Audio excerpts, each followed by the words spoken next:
Good morning, students. The topic for today's discussion is a nuclear power plant. The figure shown here actually shows the general outline that from outside physically how a nuclear power plant looks like.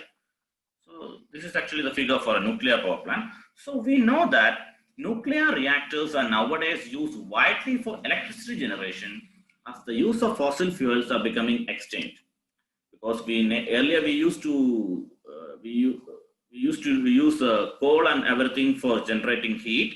Now like still we are using, but the process is like now we are more focused on a nuclear reactor process. So a nuclear reactor is actually a source of intense heat which in turn is used for generation of power in a nuclear power station.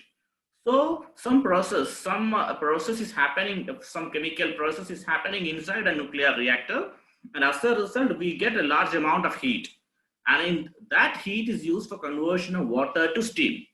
So that's what is the main principle behind the nuclear power plant working. So as we know that in a thermal or a steam power plant, we will be using coal as a fuel. So the combustion of coal, it has many disadvantages, like it produces ash or it will produce toxic gases, such things. So in order to avoid that, instead of generating the heat by burning of fossil fuels, we use the process of nuclear fission. So of course, nuclear fission you might have learned in your lower classes, like in chemistry and all. You might have learned about two phenomena like fission and fusion. Fusion is something else, but here we are more focused on nuclear fission. So nuclear fission is the process like where we will be producing a huge amount of heat. Okay.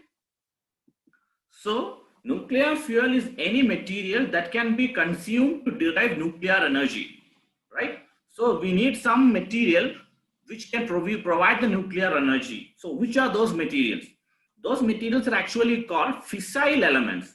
So the most widely used one is uranium. Uranium 239U or 235U we use, then we use plutonium, then we use neptunium. So these are fissile elements which can undergo nuclear fission chain reaction in a nuclear reactor. So what is a chain reaction? We will see in the next slide. So what the process happening is, so simple word we can say is nuclear fission chain reaction. That's what is happening. Okay.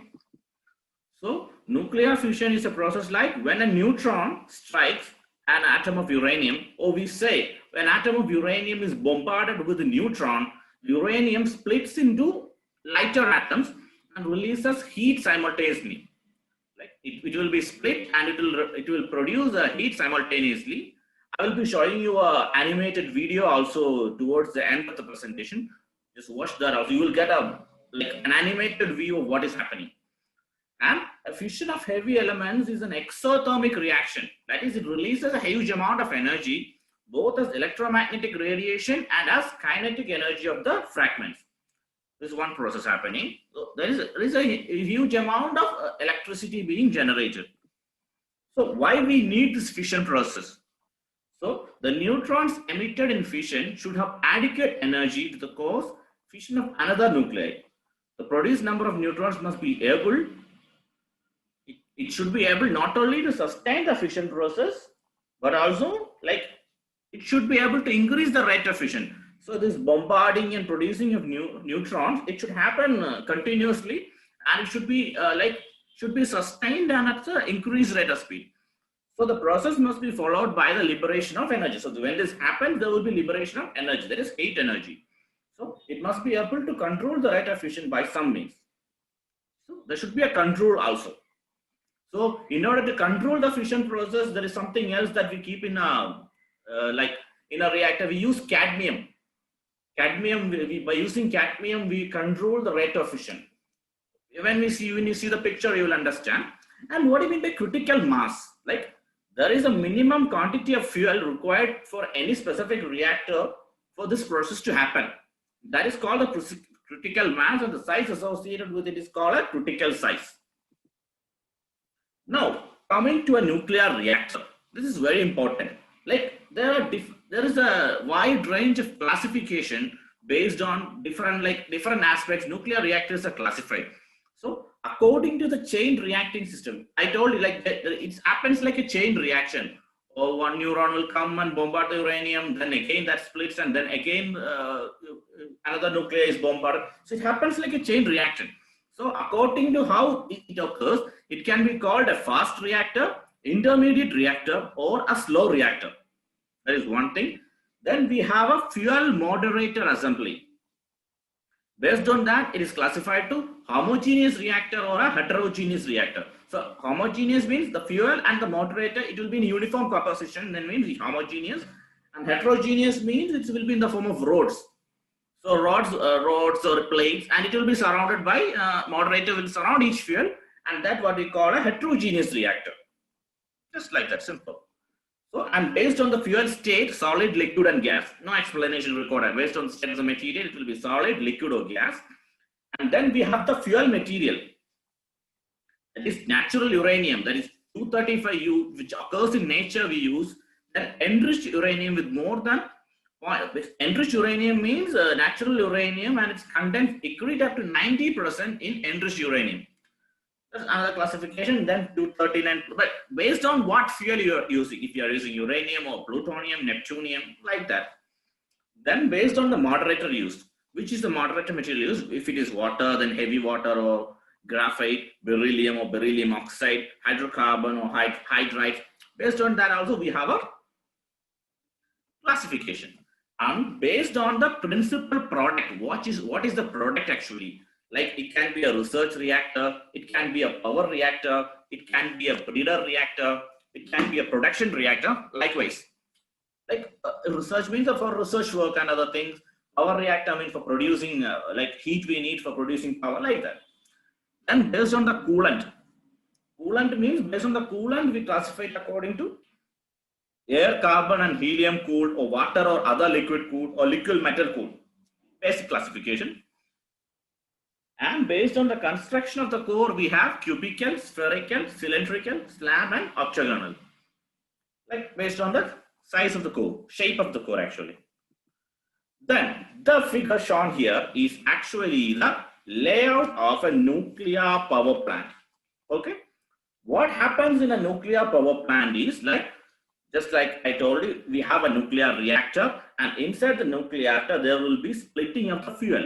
So fuel here we will consider uranium-235. So uranium-235 is bombarded with the neuron, and during this process, the neurons are again liberated.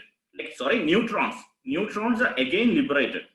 So this process will continue, and it develops huge amount of heat and pressure.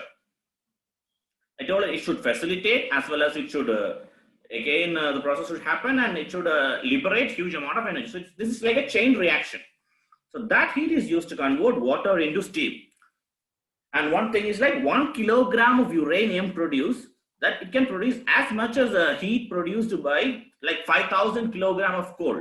So you see the reference, 1:5,000. So that much advantage we have when we go for the process of nuclear fission. And so you understood about nuclear reactor, its types, how it is classified. I told you, we will be using controlled rods. So controlled rods are actually made of cadmium. This actually controls the fission process. Okay. Now we have the heat exchanger here. This is the heat exchanger. So heat is transferred to the water, and water temperature rises, and it gets converted to steam. So heat, it actually exchanges the high amount of steam to the water, high amount of heat to the water. And that produces high pressure steam, and that high pressure steam, it rotates the turbine. So when a turbine rotates, or the prime mover, when it rotates, and electricity will be produced in the alternator. And the three-phase connection is it will be connected to the grid. So after that, steam is again converted to water and sent back to the heat exchanger. So it's a cyclic process happening. You see, again it is used. So, and one thing is this nuclear fission, it produces a huge amount of radioactive elements. So in order to avoid that, we cannot avoid the diminish, we use this cadmium. It is for control of the fission process that we use cadmium.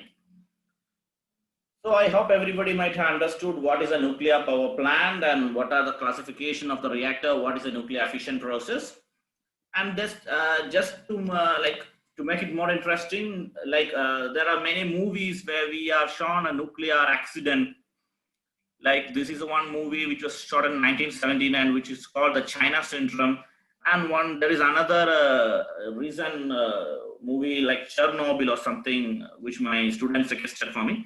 Like it is actually a Netflix series. You can even watch that when you're free. This is a nuclear accident happening. You can see wow, how all these things can happen. And this is actually a nuclear energy, like how nuclear energy is distributed. We can see that nuclear energy distribution is only 9%, and majority is natural gas and coal, but still it's coming high. Because fossil fuels are more environmentally damaging, we are coming up. And so is the renewable energy sector also. Renewable energy is actually green energy, there is won't be much easy to easily available like green energy. Environmental pollution is very less. That's it actually. Okay, thank you. That's all for today's lecture regarding a nuclear power plant. And now do watch this animation video of how nuclear power plant is working. This shows the major parts like a nuclear reactor, heat exchanger, coolant is there, a condenser is there, a cooling tower is there, and we do have a turbine. Then AC grid is there. So all this process and what is happening I already explained. See, like heat is being high amount of heat, then steam formed is being given to the turbine, and this heat exchanger it is in the like again it is being passed on to the coolant, and water is being given to the nuclear reactor. And see, this is what is happening in a turbine. Like energy will be heat energy will be given, and that in turn make the turbine rotate, and this is the grid, and this three phase power, this alternator and three phase power will be produced. And now you have here the heat exchanger. Like this is the overall diagram happening. So all these blocks are already familiar to you because I have already explained everything in the PowerPoint presentation. So this is just roughly what is happening. And you know why we choose this bees, because the coal and other they are harmful. It can release toxic gases, and also we prefer nuclear fission process. We can release huge amount of heat compared to other processes. And this is actually a nuclear reactor. See, we have the control rod, we have the coolant, we have the moderator, and this cyclic process is happening, and water is being given to again back to the nuclear reactor. Steam is being produced, which is which we give to the turbine. So same thing only. So see how the control rod is helping the like the fuel moderator, homogeneous heterogeneous combination. I told you, how that's what's happening. And the control rod will be either it will be made up of cadmium. So that's it's all about nuclear reactor, and this is a schematic representation. But it's better you when you draw the diagram, you represent the cadmium and the control rods and everything. So it is more like understood. So it's a zoomed video I'm showing regarding the different parts. So I think with all these things, the nuclear power plant is crystal clear for everybody, no? What all it is there and everything, right? Yeah, that's it. Thank you.